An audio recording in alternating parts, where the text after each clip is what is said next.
KJ, yesterday Jerry said that through two games, the NFL isn't that big of a deal. Just football is football. You missed game one, but you're out there the other day, and I get there's no fans in the stands, but did it feel any different to you than a college game or anything you've ever played in, or did it just feel like another game? I probably have to agree with Jerry on that. It really just felt like another game. It's different just because you're playing against the people that you've always been watching, like growing up and stuff like that. So like I'm about to play against Tom Brady this week. Like Tom Brady got in the league when I was born, so it's like it's very different because a lot of these dudes you probably looked up to or idolized and stuff like that, and now you're playing against them or with them. So it's very, very different. But I think it's like football wise, it's the same. Nice up, Troy. In the NFL, even with injuries, which you guys have been decimated, there's no excuses. Do you feel like as young guys you're ready to step up? And what does Driscoll bring? You got to work with him at least some in training camp. Yeah, I think we prepare a lot, so I think everybody is ready to step up. I hope y'all seen that last week.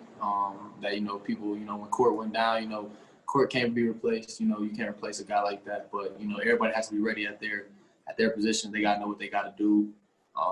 And I think our whole receiver room is very versatile, and we can all play every position on the field, so that brings value to us as well. And then being with Drisk, he's a 5-6 year vet. We weren't nervous at all when he came into the game.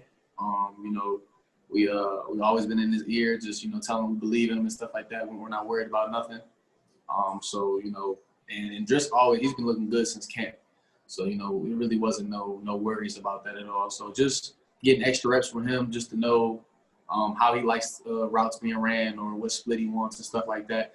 Just getting extra reps and communicating, to each other. Next up, Nick Kosmeyer.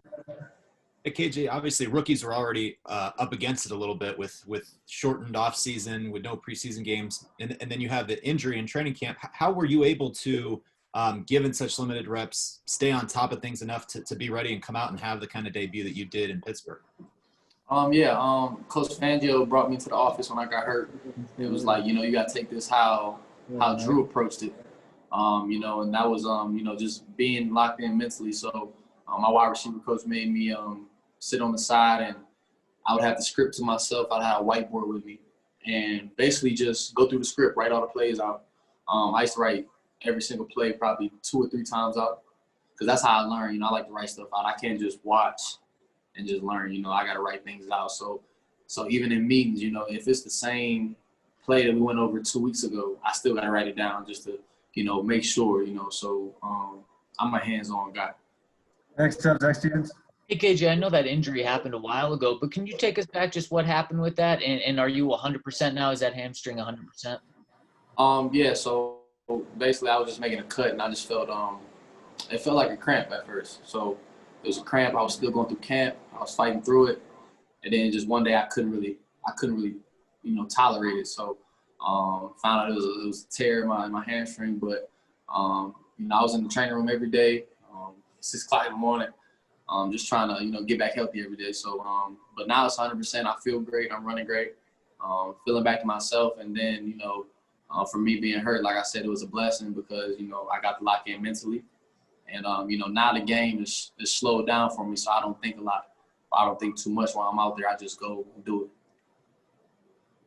As a reminder, please lower your hand if you no longer have a question. We've got time for a few more. Next one, Kyle Newman.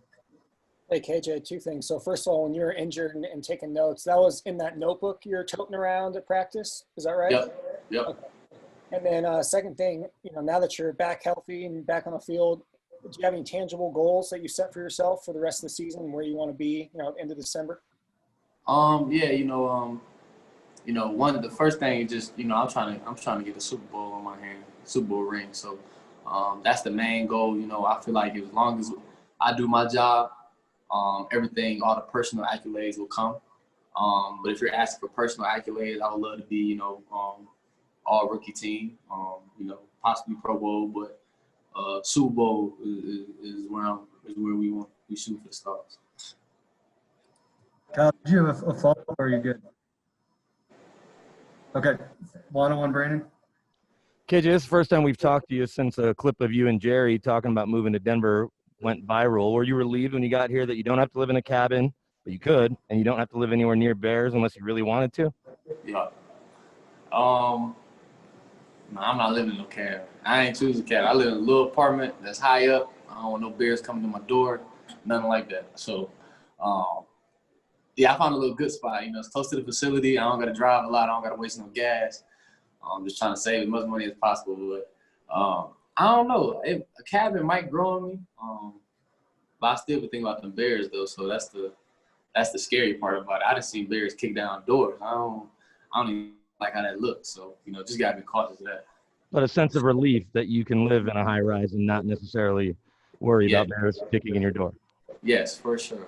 For sure. But you gotta have access to come in where I live, so you gotta have a key or something. You know, you gotta live there. So I'm fine. I'm totally fine.